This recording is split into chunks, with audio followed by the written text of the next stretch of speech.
Bomba! Então para tudo que você tá fazendo, porque isso aqui é urgente, é breaking news e é uma bomba. Bora aqui direto pra notícia, que eu sei que você tava esperando por mais novidades como essa. Olha aí. O senador Hamilton Mourão, ex-vice-presidente da República, se tornou alvo de críticas após uma reportagem do Financial Times revelar que uma reunião dele com o diplomata americano Tom Shannon em julho de 2021 teria sido o gatilho para uma articulação dos Estados Unidos em defesa do sistema eleitoral brasileiro e contra possíveis contestações do ex-presidente Jair Bolsonaro.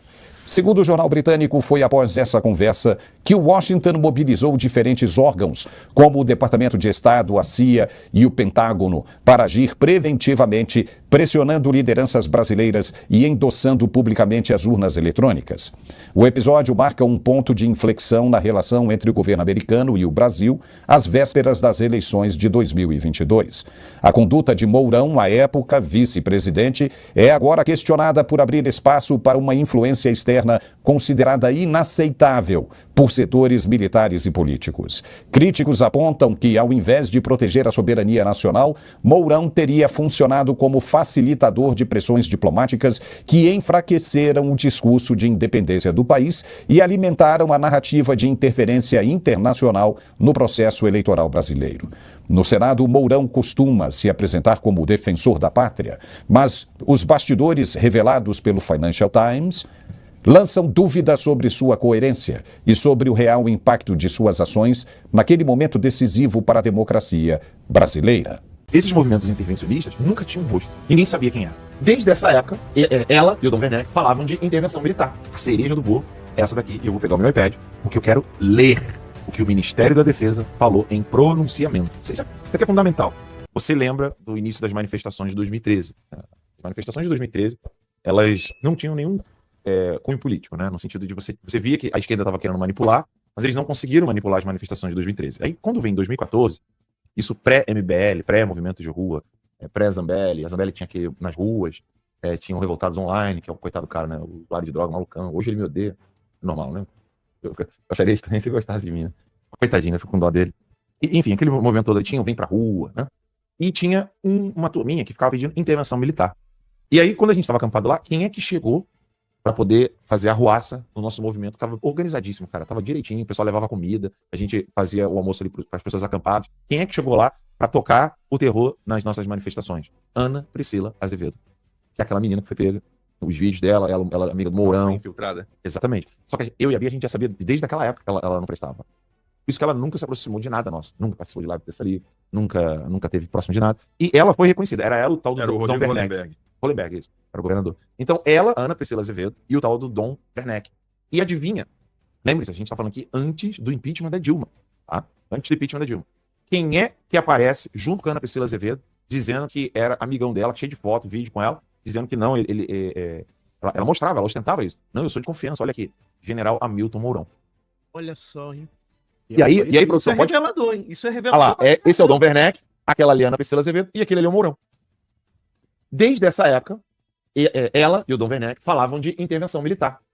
Isso antes do impeachment da Dilma. Que ironia, né? E o Mourão não tá na porcaria. Não, calma que piora. Calma que piora. Não, calma. Na verdade, isso agora vai fazer sentido. Não, calma que piora. Eu tô perguntando dos dois Eds ali. Eu falei, cola ali, ligação com cola. Então, calma que piora, tá? Porque o que acontece? Mourão, em 21 de setembro de 2017, agora acabou o impeachment, a Dilma foi pichada, veio o Temer, e aí tá naquela iminência do julgamento do Lula. Lembra disso? Primeiro julgamento, que teve o tweet do Vilas Boas. Lembra do tweet do Vilas Boas? Vocês não lembram? Produção, coloca assim, tweet Vilas Boas, julgamento Lula no Google, que vai aparecer alguma coisa aí. Só um detalhe, pessoal, prestem muita atenção no que o Alan tá explicando agora, porque vai conectar os pontos pra vocês. Vocês vão entender muita coisa. Daqui a pouco o Chiquini mergulha aí nesses interrogatórios de ontem e hoje, pelo jeito, acabou mesmo, que eu ia até sexta-feira, liquidaram tudo. Beleza. Então, aí a produção achou ali, olha ali, ó, tweet, tu não lembra disso aí? Olha só, bota ela, vê se consegue ampliar, produção. É que a minha memória, essas coisas não saem da minha cabeça. Ó, tweet de General Vilas Boas sobre Lula foi discutido por ministros de Bolsonaro.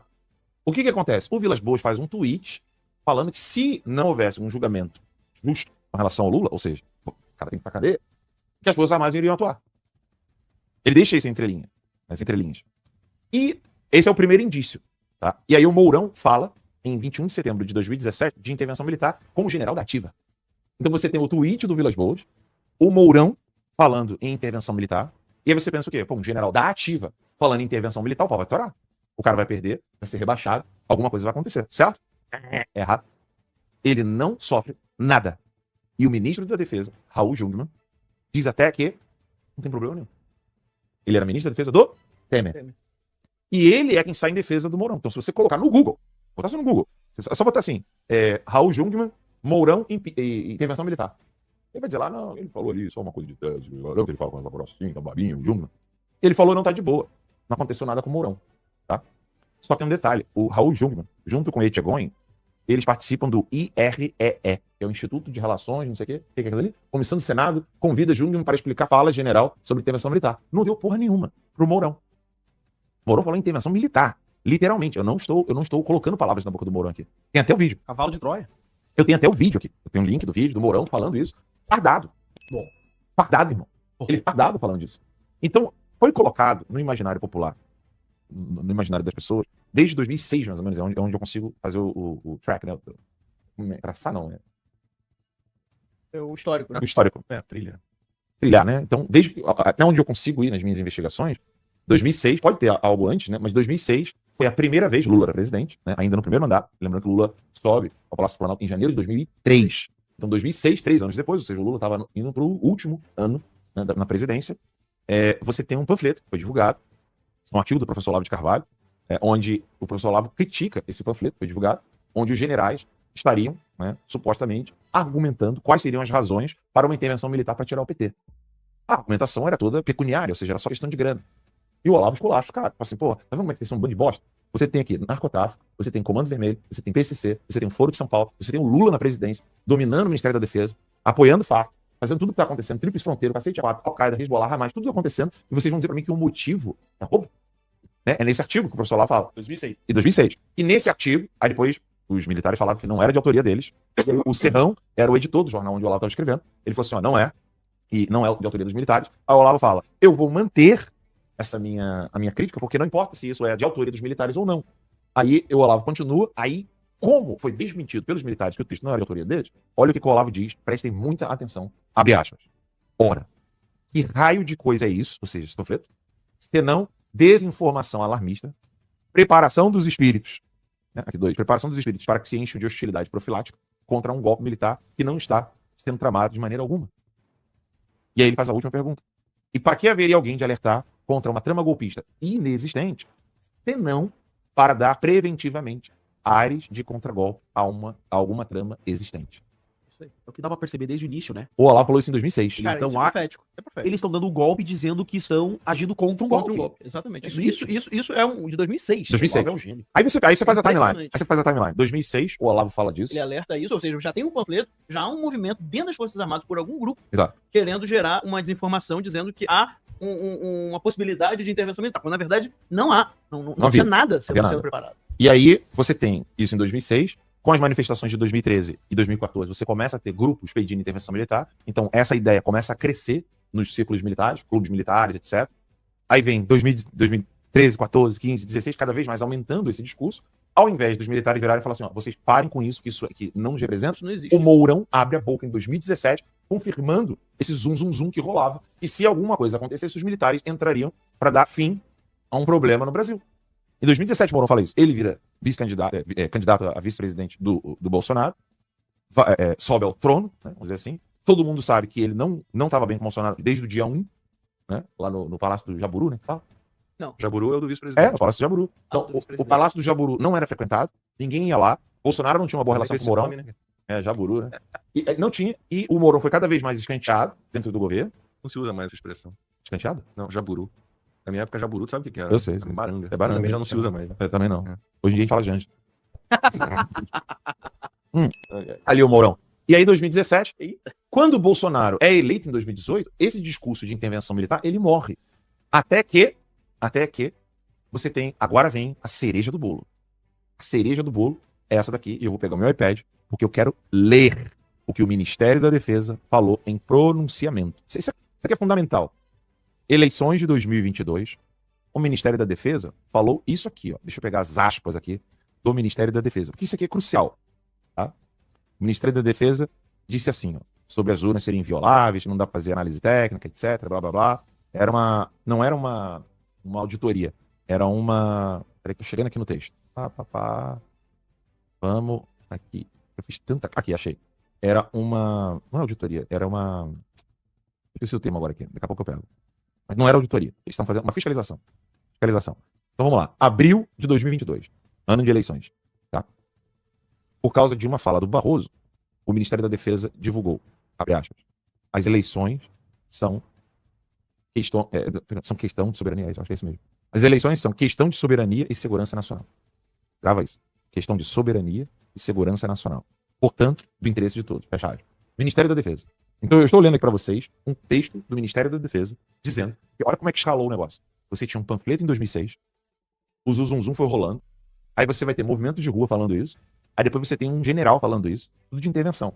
E aí depois você vai ter o Ministério da Defesa, em ano eleitoral, dizendo isso aqui. As eleições são questão de soberania e segurança nacional, portanto, do interesse de todos. E a segunda aspas que eu vou colocar aqui agora, que foi durante a Comissão de Fiscalização e Controle do Senado, onde o Paulo Sérgio Nogueira, ministro da Defesa, disse, abre aspas, democracia, assim como soberania, são questões essenciais do Estado brasileiro e questões de segurança nacional. Acharam um vídeo do Mourão falando... Não, eu tenho o link aqui, eu tenho o link do vídeo do Mourão falando da intervenção militar. Então, olha só, você agora tem o ministro da Defesa falando que a questão eleitoral é uma questão de segurança nacional e uma questão de Estado. E as Forças Armadas, elas não estão para defender um dos poderes. Elas não estão para defender o Poder Executivo, nem o Poder Legislativo, nem o Poder Judiciário. Elas estão para defender esse conceito abstrato louco aí, né, chamado de Estado. Né? E agora você tem um ministro da Defesa fazendo isso. E aí, nessa fiscalização que eles fizeram, é o chamado Relatório Técnico da Fiscalização do Sistema Eletrônico de Votação, SEV, que foi elaborado pela EFASV, que é a Equipe das Forças Armadas de Fiscalização do SEV. Eles fizeram um relatório, uma fiscalização, dizendo o seguinte, opa, nós estamos com um embrólio aqui, porque não dá para auditar as urnas. Em linguagem técnica, eu quero ler aqui para vocês. Corrigir a pólen? Não, cara, é porque aqui nos Estados Unidos é tudo ar-condicionado, na casa, com ar-condicionado que não desliga. obrigatório. Né? Não, Eu tô acostumado. Peraí, a gente não vai perder o fio da meada aqui, que é o mais importante. E aí, o que acontece? O que o Ministério da Defesa disse com clareza? Né? Que a gente não tem como auditar as urnas eletrônicas. E aí, eu vou ler aqui para vocês o que o próprio ChatGPT me disse. Para um sistema eletrônico de votação ser tecnicamente íntegro, ou seja, válido, ele deve permitir a auditabilidade end-to-end. Com código aberto, versionado. Um neologismo aqui, mas que é... O general Paulo Sérgio Nogueira falou sobre isso hoje. E a compilação auditável e provas de integridade independentes. Por quê?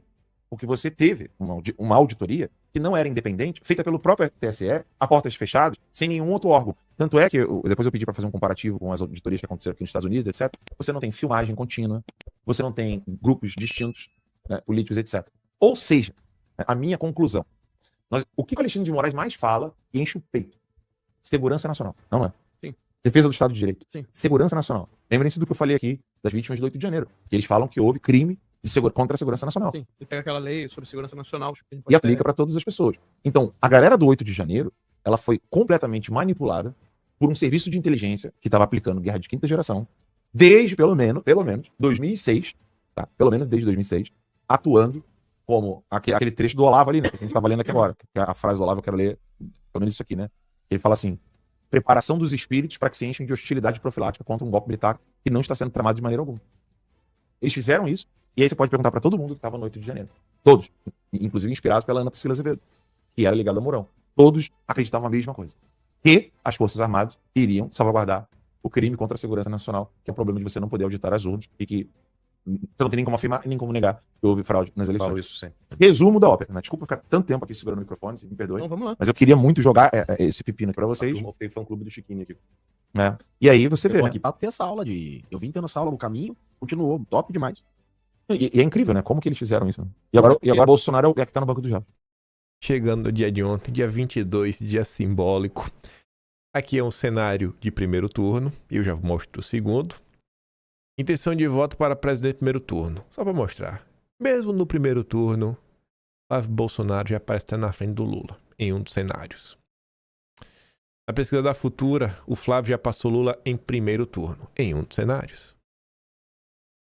E se você para e soma, e vai fazer sentido isso no segundo turno, qual é a tendência no segundo turno do eleitor do Ratinho? é votar no Flávio, né? Porque aqui está lidando no candidato de direita e o PT. Até o Chico Linguiça, que aparece com 2% dos votos, vai fazer o quê? Vão anular o voto de novo. O MBL vai pregar mais uma vez o voto nulo. E aí, chegando no segundo turno, Lula perde basicamente para todo mundo, menos o Zema. E o Flávio Bolsonaro é o que realmente vence e vence com força. O que tem a maior capacidade, assim, o maior potencial de votos é o Flávio Bolsonaro com 48,1%. E confesso que teve um saborzinho a mais. Essa pesquisa ser publicada na Exame. Foi comprada lá atrás, né, pela turminha da BTG. Ah, Dedé, ver a turma do Dedé publicando isso tem um saborzinho melhor. Só não foi melhor do que outra nota que a Exame publicou ontem. Acho que o Dedé realmente jogou a toalha. E o Vinícius comenta, né? Flávio Bolsonaro é o candidato mais competitivo. Já vence o Lula no segundo turno. Dia triste para Faria Lima. Para você ver que essa pesquisa não é uma pesquisa qualquer, nem aleatória, nem... A turma do Tarcísio disse que a do Atlas Intel não vale. Da Quest nem uma vale mais. Nenhuma pesquisa mais vale nesse país. Mas... eu tava passando pelo Twitter e o mesmo Vinícius compartilhou aqui esse texto. Eu fui ler o Brasil Journal, o jornal da Faria Lima. Fraqueza do PT chama atenção e Lula pode perder, diz consultor. Quem assistiu o vídeo ontem, lembra de um recortezinho de uma fala da Andresa Matais no Metrópolis, que quem postou foi a Tsuki. E a Andresa Matais fala, olha, o PT aí, nessa aí de oba-oba, rapaz, a eleição vai ser um voto-a-voto. Eu tô andando na rua e eu tô vendo muita gente falando que vai votar no Flávio Bolsonaro. O Lula que se cuide. E aí vem a mesma turma, ó, o Lula pode perder. E esse consultor, ele não falou isso em qualquer lugar. É aquela galera que paga pra fazer análise. E quem pagou, ninguém mais, ninguém menos que a turma do Itaú. Que foi lá que rolou essa palestrinha. A candidatura de Lula para a eleição em 26 está enfraquecida, principalmente por uma menor força no Nordeste. E as chances de uma recuperação até a data da eleição estão diminuindo cada vez mais. Esta, pelo menos, é a leitura do consultor político Luciano Dias, que fez uma apresentação no Itaú hoje, falando de seus prognósticos para a eleição. Para Luciano, o que mais chama a atenção dos números de Lula é a fraqueza que ele tem demonstrado no Nordeste em comparação a eleições passadas. No Ceará, por exemplo, Lula tem 59% das intenções de voto para o primeiro turno, segundo a Paraná, só que nas eleições de 2022 ele tinha 5% a mais. Em Pernambuco a diferença é semelhante. Ou seja, Lula perdeu 5 pontos percentuais no primeiro turno em comparação ao que rolou em 2022. Pegando aqui o exemplo do estado do Ceará, será que Ciro Gomes está despontando como possível, talvez até eleito no primeiro turno? Será que o Ciro Gomes vai fazer campanha para Lula? Eu te digo que eu duvido. Eu duvido que o Ciro Gomes vai fazer campanha ou vai apoiar o Lula. Até porque o PT é o grupo de oposição ao Ciro Gomes no Ceará. Então eu acho que até a eleição, e quando o Ciro Gomes começar a abrir a boca, o resultado no Ceará para o Lula vai ser ainda pior. Some isso ao fato que a direita brasileira, aos trancos e barrancos, não na velocidade que a gente gosta, também vai fazer um trabalho no Nordeste. O André Fernandes foi candidato, teve uma votação expressiva, quase ganhou. Tem o Carmelo Neto, a esposa dele, o próprio Girão, do Partido Novo, tá a turma lá, Capitão Wagner. É uma galera mais à direita lá. A gente vai ver agora, né, esse trabalho. De pouquinho em pouquinho, ver se a galinha enche o papo. Aspas. Como Lula é conhecido e todos sabem que ele é candidato, é possível afirmar que o apoio do PT no Nordeste está menor e caindo, porque não tem um potencial medido. Todo mundo já sabe que ele é candidato. Os números atuais já são números das pessoas que realmente não, vou votar no Lula, e quem não vai votar, não vai votar mais. Será que alguém que deixou de votar no Lula vai ser reconquistado? Luciano lembrou ainda que em Pernambuco os dois principais candidatos ao governo do estado não são do PT. Para o Senado, o candidato petista também não é o favorito. O PT deve ir para as eleições estaduais sem favoritismo algum no Nordeste. Isso reduz orçamentos, reduz apoios e fragiliza. A visão de Luciano é corroborada pela pesquisa divulgada hoje pelo Instituto Apex Futura, segundo a qual Flávio Bolsonaro venceria Lula no segundo turno com 48,1% dos votos contra 41,9% do Lula. 7 pontos percentuais, gente. Isso aqui está acima da margem de erro. Nessa pesquisa, 2 para mais, 2 para menos. Você tira 2 do Flávio e dá 2 para Lula, Flávio fica com 46,1% e Lula com 43,9%. Ainda tá 2% à frente. Até a Farinha Lima já tá falando, não, o Flávio aí, né? Segundo esta pesquisa, Lula perderia no segundo turno para praticamente todos os adversários. Só venceria o Zema. No primeiro turno, segundo a pesquisa, Lula tem uma ampla vantagem na pesquisa espontânea, mas está tecnicamente empatado com Flávio, considerada a margem de erro nas pesquisas estimuladas. No evento do Itaú, Luciano também disse que chama a atenção a baixa avaliação do governo Lula. Em eleições passadas, alguns presidentes tinham avaliações tão altas, com exceção de Bolsonaro, que permitiam até considerar vitórias no primeiro turno. Ponto. Não dei play aqui em vídeo. Eu tô na dúvida se eu não dei play no vídeo completo ou se eu não dei play em nada do vídeo. Mas a gente comentou aqui esta semana. Foi um vídeo que eu falei, pô, esse vídeo aqui é meio longo, tem uns 6 minutos. Eu falava, pô, o cara vai fazer a sua análise sobre o fato do Lula não ter aprovação no governo e como isso é algo gritante. E foi outro analista que participou de uma entrevista para a Veja. Foi a Veja ou foi o UOL? Acho que foi a Veja. Deixa eu ver aqui, ó. Esse vídeo tá... Eu mandei... Não, foi pro UOL. É falso. Foi para o UOL. Esse rapaz aqui de óculos. Começou o ano como favorito para sua reeleição em 2026. E é falsa. É falsa pelo seguinte. Criou essa ideia que o Lula favorito é falsa. É a mesma coisa que diz Andressa Matais. É a mesma coisa que já diz a Faria Lima. Enfim. Continuando. A aprovação de Lula hoje, aqueles que consideram seu governo ótimo ou bom, é de apenas 33%. O nível que ele só teve durante o mensalão. Para ser possível considerar uma vitória no primeiro turno, Lula teria que ter uma aprovação de mais de 42%. Eu não vejo nada que Lula possa fazer para aumentar essa aprovação. Lula também tem hoje a maior taxa de rejeição entre os candidatos. E um fator curioso é que o Flávio Bolsonaro ele vem perdendo rejeição. Porque o Flávio Bolsonaro, por ter o nome Bolsonaro, ele já carrega diretamente a tal rejeição do Jair. Porque quanto mais ele fala, mais ele comenta, mais ele abre a boca, mais a rejeição do Flávio cai. O pessoal fala, esse cara é diferente, né? Ele é assim, meio moderado, centrado, fica pregando a união da direita o tempo todo, a união dos brasileiros. Para Luciano, com os números atuais, é muito difícil Lula vencer a eleição. A baixa aprovação e a fraqueza no Nordeste apontam dificuldades reais de reeleição porque elas nunca ocorreram no passado. Luciano destacou ainda a relevância que o voto dos evangélicos tem hoje, que para ele é outro fator que joga contra Lula, já que os evangélicos, a maioria são bolsonaristas ou pelo menos são antipetistas. É verdade que o governo ainda tem meses para se beneficiar de medidas populares ou populistas, como o aumento da isenção de imposto de renda, programa como Vale Gás. Luciano, no entanto, acredita que isso não será suficiente.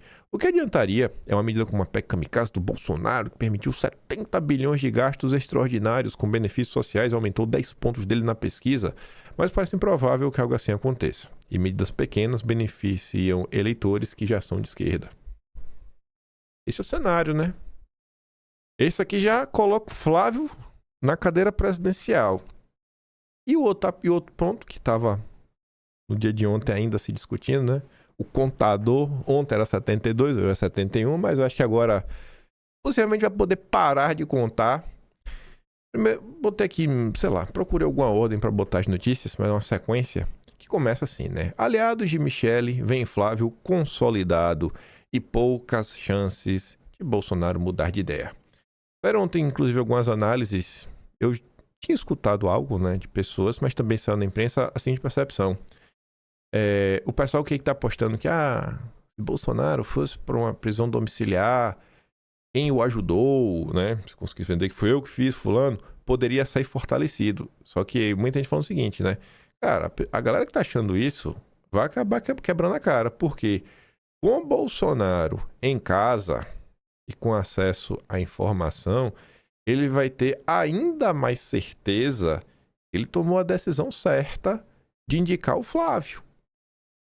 Então, assim, o cenário tá consolidado. Só não vê quem não quer ou quem quer ficar de estripulia e quem não quer dar o braço a torcer. Aí foram saindo algumas notas. Nem trouxe o texto, só pra vocês sentirem o que foram saindo na imprensa, tipo essa. Tarcísio tentou reagir a Flávio e mostrar a voz própria, segundo aliados. Não adiantou nada, Tarcísio. Até o Tarcísio, ele jogou a toalha ontem, né? Pelo menos o que ele dá a entender. O governador conversou com o Michele antes da defesa do ex-presidente remarcar encontro na Papudinha. Aliados tentam acalmar grupo, pegar a união, enquanto desconfiança sobre presidência se mantém. No início do dia de ontem saía: Flávio divide a direita e vira pior inimigo de Tarcísio, dizem aliados do governador. Aí tu olha, né, e fala: rapaz, o Flávio tá pregando a união, falando que o Tarcísio é amigo dele, que vão marchar juntos. Pela madrugada, né? Parem, velho. Parem, eu não consigo entender qual a dificuldade só de abraçar o Flávio e apoiá-lo de vez. Só que o dia foi passando, né? Tarcísio marca reuniões, sonda marqueteiros e evita a visita a Bolsonaro por corrida ao Planalto. O governador de São Paulo intensifica articulações nacionais, consulta estrategistas e ganha tempo diante da pré-candidatura de Flávio das tensões no campo bolsonarista. E o Renato falava: a recusa em visitar Bolsonaro no momento prometido, somada à sequência de sinais ambíguos, não parece falha de agenda. Empresário, Faria Lima, marqueteiro, pastor fofoqueiro, operam em paralelo com articuladores, cada um tentando moldar a direita ao formato que julgam mais aceitável. Traidores. Aí o dia foi passando. Tarcísio tinha agenda livre para visitar Bolsonaro antes de cancelar a ida a Faria Lima. Tarcísio tinha agenda livre ontem. E realmente tá lá. Não tem nada marcado pela manhã. Cadê? A única coisa que constava lá na agenda do Tarcísio eram os despachos internos, de 1 às 7 da tarde. Olha a agenda cheia aí que o Tarcísio tinha para cancelar. E acabou pegando muito mal, né? Pegou muito mal, a pressão não cessou. Eu acho que o Tarcísio calculou muito mais aí, né? A sua decisão de não visitar o Jair. E aí lá pra... foi umas 8 da noite, mais ou menos, a postagem do Tarcísio. Lá pras 8 da noite, ele joga a toalha. Sou pré-candidato à reeleição do governo do estado de São Paulo. Irei trabalhar sempre por uma direita unida e forte para tirar a esquerda do poder. Qualquer informação diferente desta não passa de especulação. Irei visitar o presidente Bolsonaro, a quem sou e serei grato e leal na próxima quinta-feira para prestar o meu total apoio e solidariedade. E aí o Flávio é descarado. O Flávio chega e fala: a esquerda treme, bora resgatar o nosso Brasil juntos, cadeirudo. Ave Maria, velho. E tá ali. O Tarcísio até fez uma postagem primeiro e apagou. Tem gente que foi falando: apagou. É que a primeira postagem que o Tarcísio apagou e ninguém pegou pilha por isso. Deixa eu ver se tá aqui, ó. Tá aqui, ó. Porque ele começa falando: eu sou candidato. E eu acho que não pode falar ainda que você é candidato. Por isso que ele apagou essa postagem para colocar: eu sou pré-candidato. Aquelas formalidades burocráticas do Brasil que todo mundo sabe quem é e quem não é candidato, mas não pode falar. Tem que falar que eu sou pré-candidato. É umas bobajadas que acho que só no Brasil. E aí o Vinícius falava: rapaz, dia 22 tá sendo histórico, né? Dia 22 em que o 22 de Flávio Bolsonaro se consolida como o nome da direita a disputar a presidência. Tarcísio assume pela primeira vez, sem ser provocado, que é candidato à reeleição. E não passou de especulação, né? Pleitear a presidência. Era só isso, cara. Todo mundo agora, vamos marchar todo mundo junto. Eduardo Bolsonaro até falou: pô, não adianta, para, sabe? Tá resistindo à toa, até de bobagem. O cara aceita, velho. Ficou chateado, é a vida. Fica alegre aí que tá tendo a chance de ser reeleito como governador. E aqui é a outra, né? Essa aqui teve uma emoção um pouco maior, né? A Exame, do André Esteves, turminha do BTG. Tarcísio anuncia que será candidato à reeleição. Acabou, né? Acabou. Podemos agora todos nós marcharmos juntos para eleger o Flávio Bolsonaro. Adiantou alguma coisa? A gritaria? Pô, então tá perdendo tempo, velho. Não era fácil, desde o início, tá todo mundo alinhado ao Flávio. Pra que resistir, bicho? Vocês querem medir força com o bolsonarismo? Não vai. Não vai. E só pra terminar, pra gente falar da turma do Paquito e do Supremo Tribunal Federal. Essa matéria saiu no final do dia de ontem e ela é um mini resumo da live de Eduardo Bolsonaro. O Gil Diniz até fez um recorte vocês quiserem assistir, ele postou no Twitter, eu sei que ele postou. Eu não uso muitas outras redes sociais, mas o Gil Diniz postou no Twitter. E Eduardo tá comentando sobre o Senado. E falando, ó, eu não sou candidato, mas a vaga era minha. Então, tenho certeza que eu vou estar apontando, né, e apoiando pessoas que, no mínimo, sejam próximas a mim. E aí a Folha de São Paulo fez uma matéria para relatar sobre isso, sobre esses embates que estão acontecendo. Eduardo fala na live abertamente sobre a deputada Rosana Vale. A Folha fala o seguinte, né? Disputa pelo Senado de São Paulo tem direita rachada e esquerda indefinida. A disputa pelo Senado de São Paulo opõe um racha interno no PL pela escolha de um candidato e a indefinição da esquerda em relação à chapa completa. Enfim, na direita, você já teria até então o Derrite como um dos senadores, né? Na chapa do Tarcísio. Um dos candidatos seria o Derrite. E um segundo nome ainda indefinido. A ex-primeira-dama Michele Bolsonaro tenta emplacar a deputada federal Rosana Vale. Segundo interlocutores da deputada, foi a ex-primeira-dama quem sugeriu que o PL testasse o nome da aliada em pesquisas eleitorais. A vaga em aberto seria originalmente do deputado federal cassado Eduardo Bolsonaro. A reportagem tentou falar com o Eduardo, não obteve resposta, mas Eduardo falou nas redes sociais, né? Tá ali, ó, em vídeo publicado na terça, Eduardo disse que Rosana pode ser a melhor pessoa do mundo, mas não é conhecida. Ressaltou que a deputada não fez qualquer publicação em defesa da pré-candidatura presidencial de Flávio. Eduardo abre lá a timeline dela e sai olhando as postagens. Fala, pô, tem uma postagem aqui. Tem algumas postagens não muito bacanas, né? Mas Eduardo postava, pô, tô aqui, né? Pô, pode ser uma boa pessoa, mas eu acho que pra gente eleger pro Senado tem que ser alguém mais aguerrido. Alguém que realmente esteja aí apoiando Flávio Bolsonaro. Preferidos de Eduardo são dois ex-assessores seus, o deputado estadual Gil Diniz e a Sonaira. Na gravação, Eduardo citou Gil e Sonaira como pessoas próximas que não titubeariam, né, em nenhuma votação. Interlocutores do clã dizem que Eduardo mencionou sua preferência por Gil em carta enviada ao pai no fim do ano passado. Pesa contra o Gil Diniz, porém, a relação desgastada com Cadeirudo, em função das críticas para que o governador assuma posições alinhadas com o bolsonarismo. E essas críticas do Gil contra o Tarcísio vêm desde 2023, viu? Já a Sonaira há o fator de viabilidade eleitoral, considerando que ela tem a votação tímida para a Câmara Municipal em 2024. Eduardo também opinou sobre o Sabugosa. O Sabugosa está desaparecido, né? Ninguém sabe, ninguém vê. Ainda ele devia aparecer até ontem, né? Com um amigo dele, amigo que ele almoça junto, o Paulo Gonet. Não sou amigo, mas lá em 2019, o Sabugosa fez campanha pelo Paulo Gonet. Ele não queria o Aras. Ele conta para Brasil Paralelo, né? Ah, Sabugosa. Mas o Sabugosa desapareceu, deve estar muito ocupado, deve estar de férias, né? O parlamento só volta dia 1º, tá de férias, a gente tem que deixar. O Sabugosa tinha umas fériasinhas, né? Enfim, rompido com a família Bolsonaro desde 2024, afirmou que Salles não é má pessoa, tem muitas qualidades, mas indicou que não seria sua escolha. Eu não vou concorrer, tenho que colocar alguém minimamente próximo a mim. Pois é, né? Salles aí que procure sua turma. O Eduardo também fala, e tá...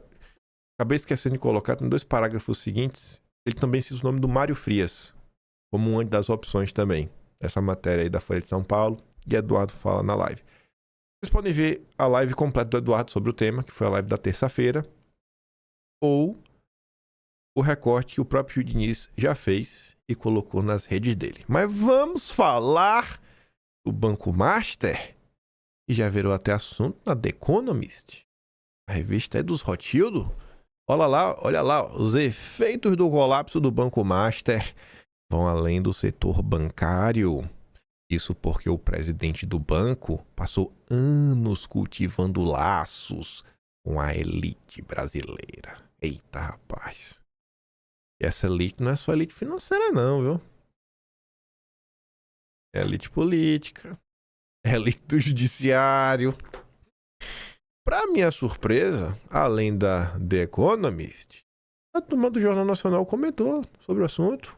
Falou lá da cunha do Toffoli, botou uns recortes do Estadão. O jornalista do Estadão indo falar lá com a mulher. Ela saber explicar muito bem as coisas.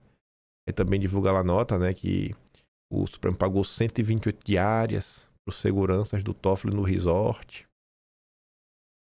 O hotel teve como sócio um fundo de investimento ligado à empresa Reag, investigada no caso Master. Confira.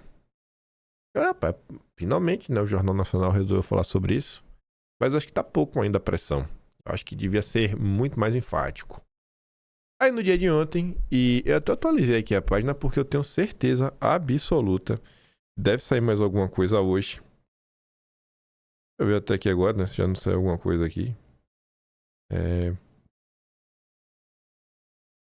eu ver aqui, ó. Abri aqui a conta da Andresa Matais, que eu não tô sendo as matérias. Não, também não saiu mais nada. Deve sair mais alguma coisa hoje, né? Só que ontem tivemos aí mais novidades. Uma dessas foi um vídeo exclusivíssimo que a Andresa Matais obteve. De quem? Do Dedé, rapaz. O Dedé chegando de helicóptero pra visitar o Toffoli. Meu patrão, meu futuro patrão, viu? Ainda não fui contratado não, mas eu tô esperando o convite do Dedé. Atenção, Toffoli não só passou 168 dias no resort Cassino Taiaiá, como usava o local para reuniões com banqueiros. O vídeo mostra ele recebendo o Dedé e Luiz Pastore no Taiaiá. Imagens exclusivas mostram o ministro à vontade, de bermuda e chinelo. Olha, ele vai estar de quê? Tá no resort, vai estar de terno e gravata, achando que é o Dedé? O Dedé tá sempre de azul, né? Mas só tem uma roupa só. Vou dar umas roupas pra ele, mas não tá precisando. Mas tem que ser barato, da Colombo, né? Ele deve usar coisa cara, não tem dinheiro não. Aí o Mafinha falou uma coisa, gente, que tem tudo pra ser verdade, viu? Sabe onde é o resort do Toffoli? Sabendo onde é o resort do Toffoli, Paraná, a possibilidade de alguém ter passado as imagens para o Sam ser um bolsonarista, bicho, é 100%. Aquele funcionário do hotel que um dia viu, falou, pra ler o Dedé, eu vou filmar o Dedé chegando. Filmei o Dedé, guardou esse vídeo de celular, deve ter mostrado pros primos, pra todo mundo. E esses portais todos, tem um número dos jornalistas. Ah, tem uma coisa pra contribuir, mande uma mensagem pra tal WhatsApp. Aí deve ter falado, rapaz, eu tenho um vídeo do Dedé. Só não falo que foi eu que te mandei, viu? E talvez ainda mais curioso do que isso, gente, é isso daqui, ó. Você vê aqui, ó, é um vídeo aqui no YouTube que a dona Terezinha Moscato, dona Terezinha, há mais de 3 anos atrás, disse: esse resort Taiaiá, sabe quem é o proprietário? Ministro Fias. Tá escrito Fias, né? Você atrapalhou. Fias Toffoli. Eita, rapaz. 3 anos atrás, a tia do Zap, dona Terezinha, já tinha feito a reportagem. A imprensa brasileira é uma piada. E aí, gente? Em quem eu devo acreditar? Em quem eu devo acreditar? O dia de ontem foi bem simbólico. Não só dia 22, né? Marcando o nosso Flávio, eleito presidente. Como o Taiaiá fica na estrada do Laranjal. Ah, velho. Sério. Se isso aqui fosse na Netflix, ia ser o negócio mais clichê que existe, né? Fica na estrada do Laranjal. Cunhada de Toffoli nega elo com venda de resort. Não tenho dinheiro nem pra arrumar a casa, velho. Realmente você vê, né, gente? É de brasileiro, né? Já com rachadura, faltando piso, carrinho, né? Não é nem roda de liga leve, né? É roda de calota. Parece a casa de quem tinha uma fatia milionária de um resort, né? Aí o Mário Sabino levou muito a sério essa história do Laranjal e pergunta: a cunhada de Toffoli dá pena. O marido leva a vida dupla ou é um laranja? O vídeo da conversa entre a cunhada do Toffoli e o repórter ao portão da casa é de uma trivialidade humana que dá a medida da nossa tragédia nacional. Perguntada sobre se a casa era a sede da Maridite Participações, tal como registrado na junta comercial, e se o marido havia sido sócio do resort Itaiaiá, Cássia demonstrou espanto e indignação genuínos. Teve uma coisa ontem na live, uma pessoa falando pra mim, que é o seguinte, né? Se você parar pra ver, ó, Maridite, fica Mari-DT. A casa é em Marília, né? Marília e DT. Só uma pergunta, de que seria esse DT, né?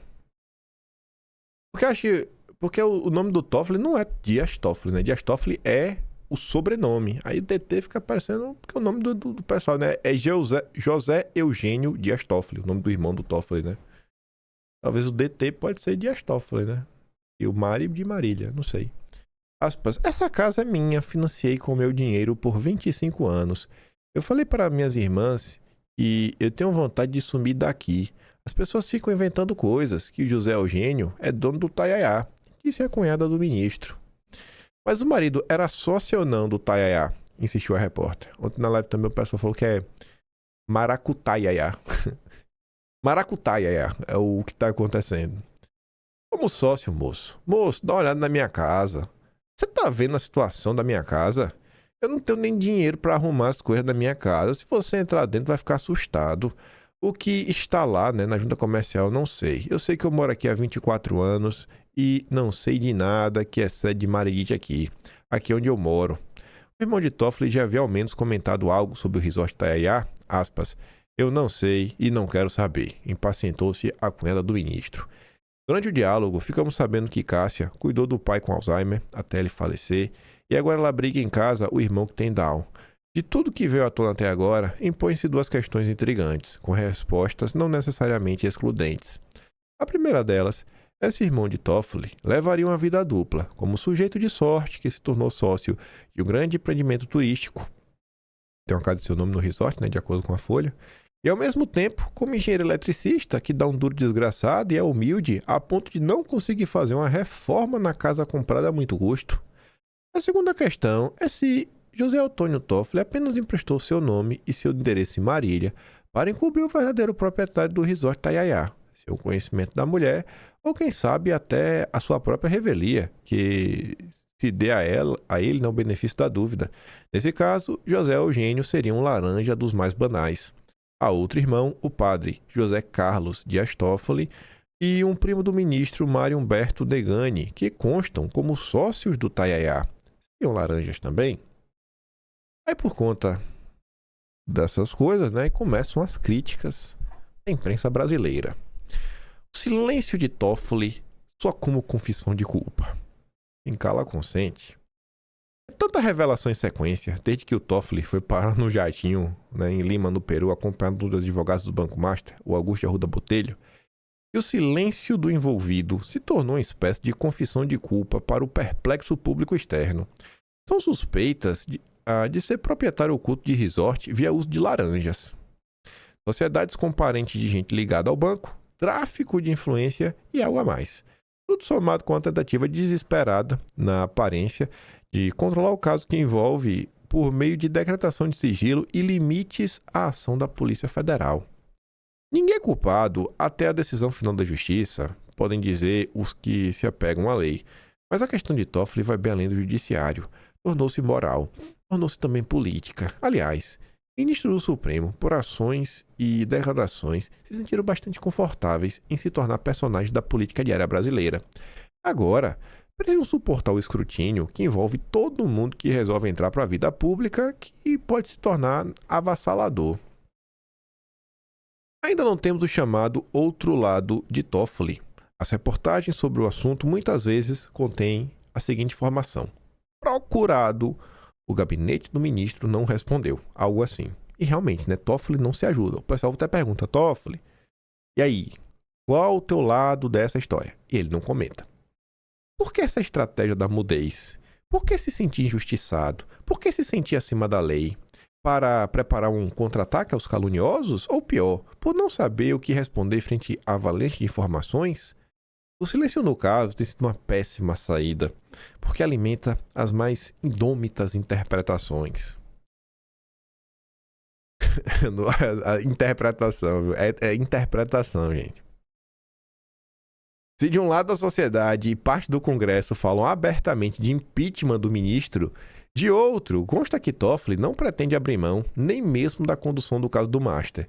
Enfim, recebeu hoje, inclusive, um auxílio da Providência, quer dizer, da PGR, que não viu necessidade de impedimento do ministro. A gente já fala disso. Há apenas 4 meses, o Supremo era tido como herói de parte da nação após a condenação de Bolsonaro por tentativa de golpe. Agora, o Supremo foi arrastado na lama do Banco Master. O ministro Dom Pedro III, principal agora de Bolsonaro, está quase tão enrolado quanto seu colega pelo mal explicado contrato de 129 milhões. O triunfalismo da corte tinha pés de barro e teremos mais um exemplo, entre tantos, de a soberba preceder a queda.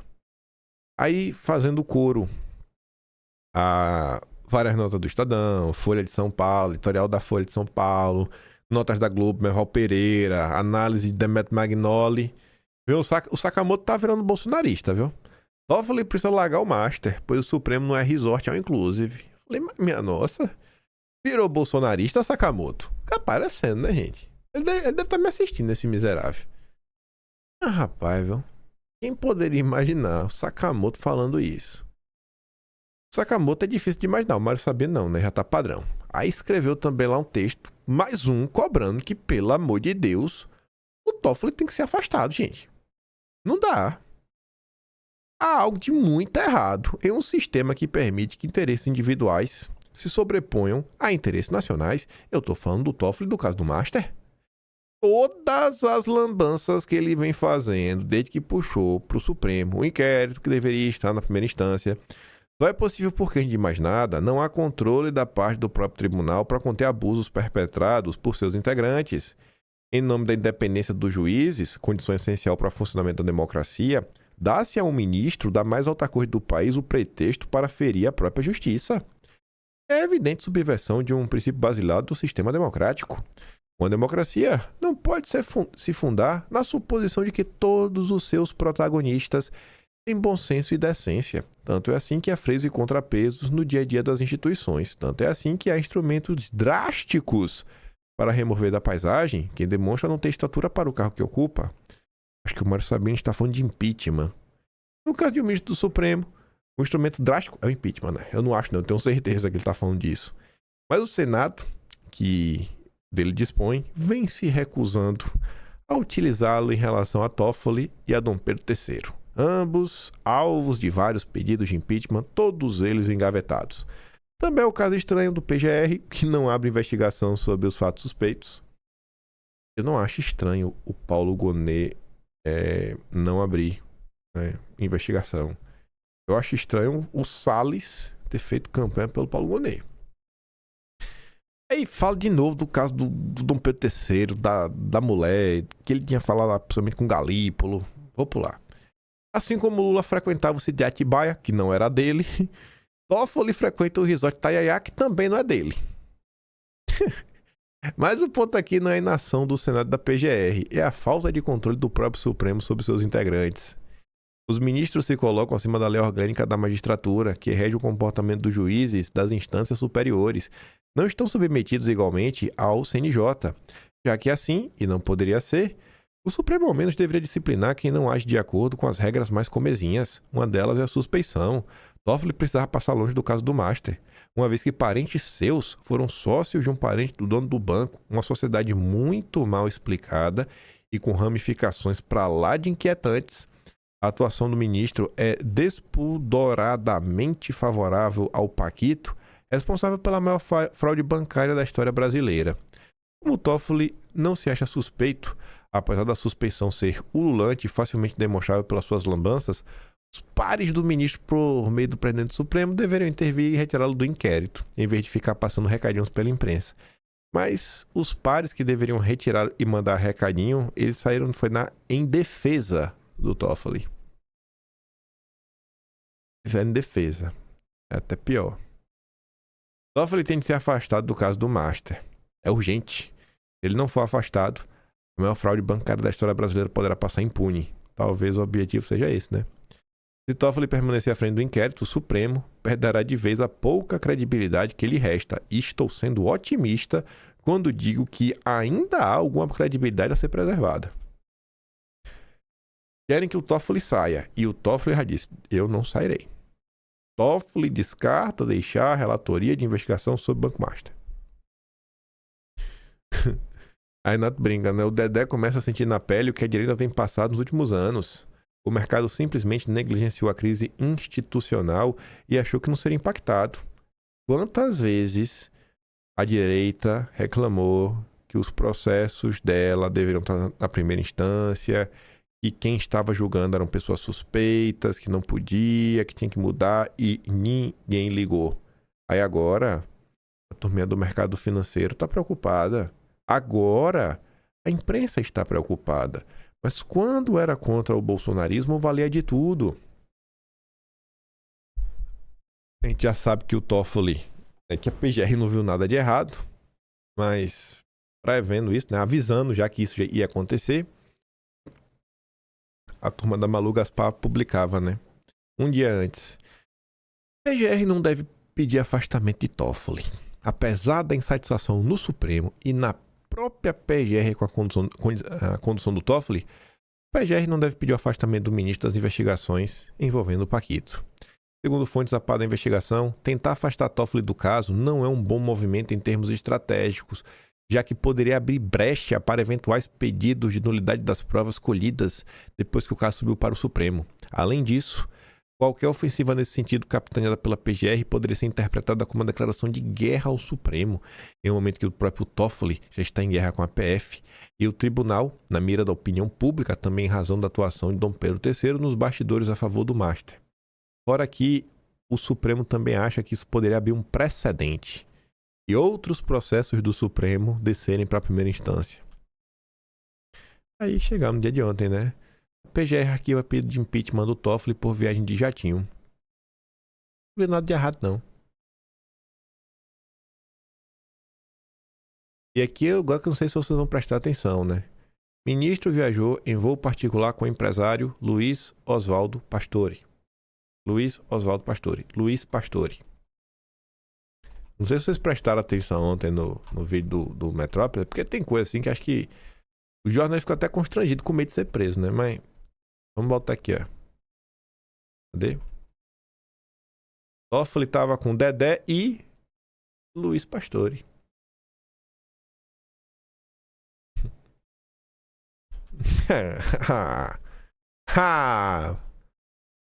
Ai, viu, velho? Olha aqui, ó.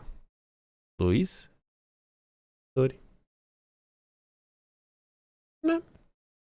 O PGR não viu nada demais, não. Tá de boa.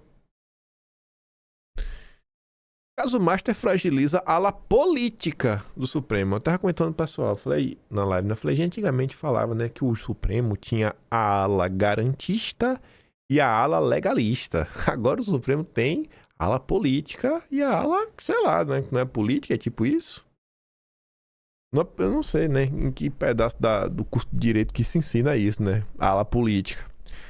Mas enfim, as previsões iniciais apontavam que o caso Master implodiria o Centrão. Mas o que se vê até agora é que o grupo mais alvejado é a ala política do Supremo. Já deve imaginar quem que o Caio Junqueira está se referindo, né? Um de seus integrantes foi pego de surpresa pela revelação de que sua mulher firmou um contrato de 130 milhões com o banco.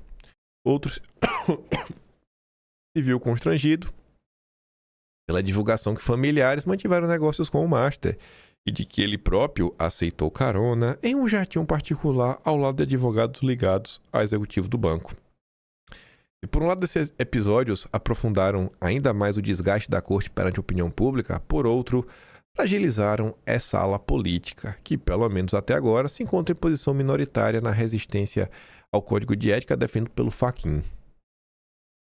Aí o Cooper de Armamento também saiu em defesa do Toffoli. E o Fachin também. Mas ainda a gente falar sobre isso, né? Aí o Caio Junqueira ontem, em suas análises de 3 linhas, Supremo e PGR blindam Dias Toffoli. Paulo Gonet se posicionou ontem pela primeira vez sobre o Toffoli. Ele arquivou um pedido da oposição para que Toffoli fosse considerado impedido ou suspeito no caso por viajar de jatinho com o advogado de um executivo do banco. Não demorou para que o decano Gilmar Mendes elogiasse a decisão de Gonet e que o Fachin se manifestasse também pela primeira vez em público. Segundo Fachin, a atuação de Toffoli no caso é regular, sugerindo que está em curso a campanha contra a corte. Os principais fatos do dia na política brasileira sugerem que as duas instituições que poderiam de algum modo atuar para que o ministro deixasse o caso vão atuar para que ele permaneça. Isso deixa entender que para o Supremo e a PGR, blindar Toffoli é blindar a si mesmos. Aí tá aqui a postagem do Magnânimo. Tomou uma checada, viu? Tomou uma checada. Essa postagem tá com 1 milhão de visualizações. Na hora que eu bati esse print, tinha 10 mil comentários e só 1000 curtidas. Eu já falei pra vocês, quando tem mais comentário que curtida, é porque tá apanhando, viu? A decisão da PGR de arquivar o pedido de afastamento do Toffoli evidencia o funcionamento regular das instituições da República. E, na boa, eu acho que isso é verdade, do jeito que ele tá falando, sem piada. Porque, gente, se a gente tá falando que a República Brasileira é um fracasso, Por que é um fracasso? Ele tá certo. Isso é o funcionamento regular. É só vamos ser muito honestos. Se o Gonê desse uma decisão falando que o Toffoli é suspeito, fala, Toffoli, sai do caso, todo mundo ia ficar de boca aberta. Ia ser postagem com sirene. Era capaz de ter um plantão da Globo. Porque isso não é o funcionamento regular. Isso não é o normal. O normal é o que está acontecendo. Tanto que os brasileiros falam que vai acabar em pizza, que não vai acontecer nada. Então, Gilmar Mendes, ele está certo a falar que esse é o funcionamento regular. E esse que é o grande ponto. A sociedade, majoritariamente, rejeita essa república, esse funcionamento regular das instituições. As pessoas não aguentam mais, mas o povo se vê em uma situação que se pergunta o que nós podemos fazer. Eu moro no interior do Tocantins, eu moro no interior de Rondônia, eu moro, sei lá, em São Paulo. Então eu vou fazer o quê, bicho? Eu tenho que trabalhar, eu vou fazer o quê? Vou protestar? Muda o quê? Ele não vai mudar nada. O que vai mudar? Eu vou fazer o quê? Aí o que a gente pode realmente fazer é campanha pro nosso Flávio, maioria no Senado, para com pessoas realmente dispostas a mudar e pessoas insatisfeitas com o funcionamento regular das instituições, aí ele tomar algum tipo de medida, né? Porque o Congresso atual esquece. E um Estado de Direito, a preservação do devido processo legal e a observância das garantias institucionais constituem condições essenciais para a estabilidade democrática e para a confiança da sociedade nas instituições. Pois é, a sociedade não confia nas instituições e existe uma estabilidade do regime. Só existe. Decisões fundadas em critérios jurídicos objetivos, afastadas de pressões circunstanciais, fortalecem a segurança jurídica e reafirmam a maturidade institucional do sistema constitucional brasileiro. Aí toma a checada dizendo, ó, na verdade, a decisão potencializa a crise de credibilidade e legitimidade do Supremo, uma vez que ignora os escândalos que envolvem o ministro e sua possível participação em escândalos de corrupção recente, aumentando a desconfiança acerca da instituição. Aí deixa o link ali da BBC e do Metrópolis. Aí vem o Fachin, para dobrar, triplicar a meta. O Fachin diz que Toffoli atua de forma regular e que o Supremo não se curva a ameaças. Os caras ainda estão tirando de maluco. O Fachin emitiu uma nota em defesa do Toffoli, está imerso em uma crise por causa da sua atuação controversa no inquérito do Master. Na avaliação de Fachin, o colega vem atuando na regular supervisão judicial. Aspas. A seu turno, a Corte Constitucional Brasileira se pauta pela guarda da Constituição, pelo devido processo legal, pelo contraditório e pela ampla defesa. Isso aqui acontece, gente? Aconteceu com o Bolsonaro? Com as vítimas do 8 de janeiro? Cumprindo respeitar os campos de atribuições do Ministério Público da Polícia Federal, porém atuando na regular supervisão judicial. Muito regular. Como vem sendo feito no âmbito dessa corte pelo ministro relator Dias Toffoli. O Supremo tem sido dragado para a crise junto com Toffoli e tem tido sua imagem corroída pela maneira como alguns de seus membros têm se portado no caso Master. Para Fachin, no entanto, algumas críticas teriam extrapolado para tentativas de desmoralizar a instituição com o objetivo de provocar o caos e a diluição institucional. E isso no Brasil sabe que é golpe. E que se esse país for justo, a gente vai ver a Polícia Federal batendo no Metrópole, no Estadão e na Globo, né? Hashtag Malu Gaspar presa. Vamos ver, né? Vamos ver. Tem que agora fazer valer essas acusações. É induvidoso que todos se submetem à lei, inclusive a própria Corte Constitucional, dado obstante, é preciso afirmar com clareza: o Supremo Tribunal não se curva a ameaças ou intimidações. O Supremo age por mandato constitucional e nenhuma pressão política, corporativa ou midiática pode revogar esse papel. Completou ponderando que a crítica é legítima, mas que a história é implacável com aqueles que tentam destruir instituições. Vamos ver se o Supremo vai ser implacável também com a Globo. Você vai prender a Malu Gaspar, vai prender o Samuel Pancha, a Valentina, o André Chaldes, a Rosiane Kennedy, o Vinícius Valfré. Quem mais que tá aí? Tem outro menino também do Estadão. Não sei se o Etterman ele também participou dessas apurações. Vai prender todo mundo? Vai, Fachin. Dias atrás, a imprensa te vendeu que o Fachin fazia parte da ala moderada. Tu tá vendo aí o moderado? Toma aí o moderado, ó. Esse é o moderado, segundo a imprensa, que tá lutando pelo certo, pelo código de conduta. Esse é o moderado. Imagina o radical. Vocês conhecem muito bem. O texto não se restringe a Toffoli e cita de maneira indireta a atuação de Moraes, que na condição de presidente em exercício durante as férias de Fachin abriu investigação para apurar lá, né, um suposto vazamento de informações do cofre da Receita.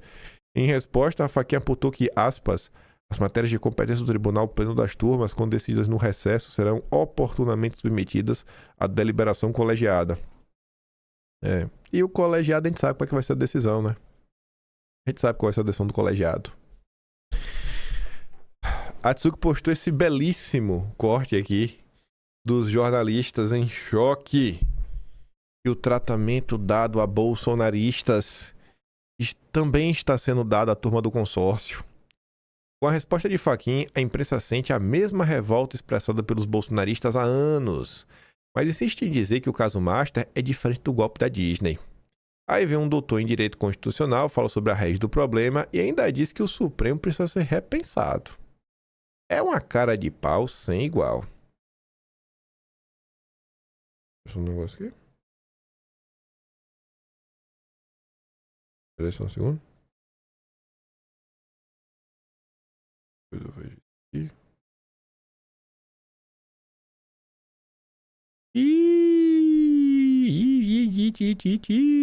Ainda bem que eu olhei isso aqui, viu? Temer deu entrevista hoje pra Veja, viu? Talvez Temer seja a capa da Veja. Safadinho. Mas tem uma notícia aqui fresquinha. Deixa eu ver se é fresquinha mesmo. Deixa eu ver o horário que saiu, se foi agora de manhã. Daniela Lima. É agora de manhã, 5h30 da manhã, viu? 5h30 da manhã. Vou até abrir aqui na hora. Valeu a pena ter olhado. Pera aí também. Eita, operação no Rio de Janeiro. Pra apurar, né, fundo de previdência nos aportes lá do Master. Que maravilhoso, viu? Mas enfim, vamos aqui ouvir esse vídeo aqui da Tsuki. A Daniela Lima eu já mostro. É porque é um complemento de duas coisas que eu já ia comentar em vídeo. Escute só isso aqui. Caio, se a gente pegar essa nota do Fachin, não dá para dizer que alguém estava esperando alguma coisa nesse tom. Foi surpreendente, sim. A gente pega ali, principalmente ali, me parece, os dois últimos parágrafos da manifestação dele, repete-se 3 vezes a expressão atacar o coração da democracia, defesa do Estado democrático de direito, defender as regras do jogo democrático, como se alguém estivesse colocando em xeque isso. Não se trata absolutamente de colocar em xeque a defesa do Estado democrático, muito menos as instituições. Da mesma forma que instituições estão sendo defendidas, outras estão sendo colocadas em xeque. E se trata aqui de colocar isso sim em xeque, uma conduta de um ministro especificamente que parece muito incoerente, incondizente com a manutenção dele no caso. Então, o que está colocando em xeque aqui não é a instituição Supremo, não é a defesa da democracia. Apelar para esse tipo de jogo de palavras, de expressão, me parece profundamente equivocado no contexto da crise do Banco Master. Na verdade, eles importaram a fórmula que foi utilizada contra os bolsonaristas, contra os ataques, o tensionamento com os bolsonaristas, de atribuir as críticas a uma tentativa de desestabilização da instituição. Só que são casos diferentes. Qual que é a saída? Não tem saída? Olha, a questão é bastante complexa. E dentro das perspectivas trazidas aí pela Thaís, trazidas aí por vocês, porque antes de mais nada o Supremo precisa ser repensado, a meu juízo. Primeiro de tudo, não há corte constitucional no mundo que ao mesmo tempo é a instância originária penal e também cúpula do Poder Judiciário. Sabemos que o legislador lá de 1988, a nossa Constituição, pensou o Supremo dessa forma, mas o que nós temos hoje é uma questão muito complexa, muito difícil, em que o Supremo Tribunal Federal virou a terceira Câmara da República, em que todos os assuntos, basicamente, são trazidos ao crivo do próprio Supremo. Número 2, que me parece bastante importante também a gente ponderar. Nós precisamos repensar também não só a lógica institucional de atuação do Supremo, em que a competência penal originária deveria ser exercida de maneira absolutamente restritiva. Com todo respeito a quem pensa diferente, não há motivo algum, pelo menos até agora, para que nós tenhamos esse deslocamento de competência do caso do Banco Master para o crivo do Supremo Tribunal Federal. Isso é sem história no âmbito de qualquer corte constitucional, de qualquer país minimamente democrático do ponto de vista de qualidade democrática. Em segundo lugar, nós precisamos repensar, inclusive regimentalmente, o Supremo no que concerne aos poderes dos relatores, dos ministros relatores. Os ministros relatores, a rigor, exercem uma posição de poder sem qualquer tipo de limite preciso, controlando inclusive estrategicamente a pauta do Supremo, decretando sigilo sem grande fundamentação. E veja, eu não estou fazendo nenhuma crítica aqui a ministro X, Y ou Z, e sim chamando a atenção para que o Supremo, resgatando essa lógica de capital reputacional, o Supremo, a rigor, volte a adotar uma postura que já adotou, especialmente durante a década de 90, uma postura de autorrestrição, de modo que, na maior parte das vezes, idealmente, quase que em 100% das vezes, apenas e tão somente a Corte se manifeste e não o Supremo na lógica do ministro X ou do ministro Y, para que o Supremo não avoque para si toda e qualquer lógica, todo e qualquer poder decisório de questões pequenas ou grandes no âmbito da nação. Tá vendo aí, né? Já pensou? Não, já pensou não, né? Isso aqui é aquela crítica básica que a turma da direita sempre fez ao longo do tempo, várias vezes, que o Supremo tá demais, tem que ser contido, que do jeito que tá não dá pra continuar, que tem que repensar, talvez uma reforma do judiciário. Mas não adianta, velho. Tava todo mundo brigando sozinho, né? Agora que o consórcio tá reclamando. Dessa mesma linha, falando que o que foi feito com bolsonaristas lá atrás tá sendo reaplicado, apareceu lá o INEG, da Band News.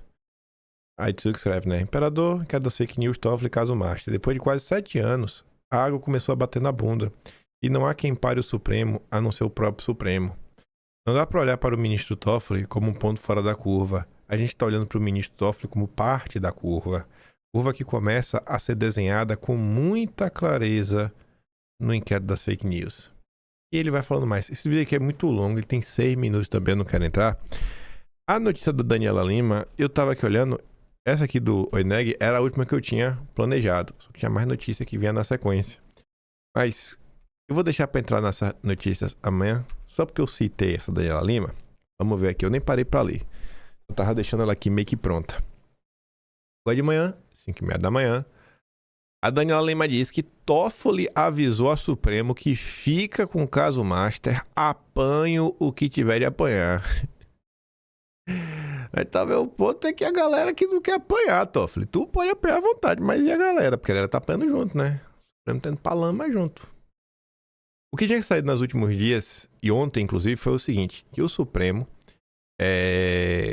tava pensando em alguma saída, talvez até alguma saída honrosa pro Toffoli. E um dos caminhos seria mandar o processo para a primeira instância. Porque o Toffoli não falaria que ele era suspeito. Né? Eu sou suspeito. Não, mandei para a primeira instância porque eu não achei mais nada aí que fosse importante para manter o caso aqui, né, no Supremo Tribunal Federal. Então saíram algumas percepções nessa linha que esse era um caminho a ser adotado. Mas vocês estão vendo aí que Toffoli resolveu matar no peito. E de boa, né? Uma informação da Daniela Lima... Eu acho que é uma informação que é, sem sombra de dúvidas, né, apurada, né? Se alguém tem proximidade com o Supremo, é porta-voz do Supremo, esse alguém é Daniela Lima. Enfim, vamos ler aqui. Primeira vez que eu tô lendo essa matéria. Só fiz abrir e deixar pronta. Toffoli decidiu ser eloquente. Contratado por colegas do Supremo, mandou avisar que ele fica com o caso Master. Diz que vai apanhar o que tiver que apanhar e conduzir o caso regularmente com tranquilidade. Vocês sabem como é que as coisas funcionam regularmente no Brasil.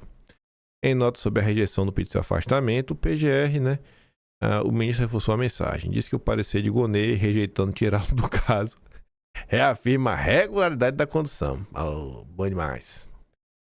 Todos os requerimentos formados pela PF pelo Ministério Público foram integralmente deferidos em razão disso. Todas as medidas investigativas foram autorizadas pelo relator e as apurações encontram-se atualmente sob custódia da PF, do Ministério Público Federal, responsáveis pela análise do material e pela instrução dos procedimentos. Na prática, Toffoli decidiu não arredar o pé. A questão agora é de defesa pessoal de sua capacidade de conduzir um processo complexo e polêmico debaixo de fogo cerrado.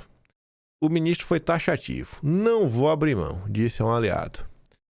Aos críticos dentro do próprio Supremo, fez questão de lembrar que a corte inteira tem na memória episódio de caronas e aeronaves ligadas. Ih, rapaz, gostei. Aos críticos dentro do próprio Supremo, fez questão de lembrar que hoje tem caronas, aeronaves ligadas a grandes empresários, né? Ou seja, todo mundo aí tem episódios similares, né? Não vou ser indelicado. E que a sua situação passa de ser inédita ou única. Eita, gostei, viu? Pegou em armas, meteu o dedo na cara, viu?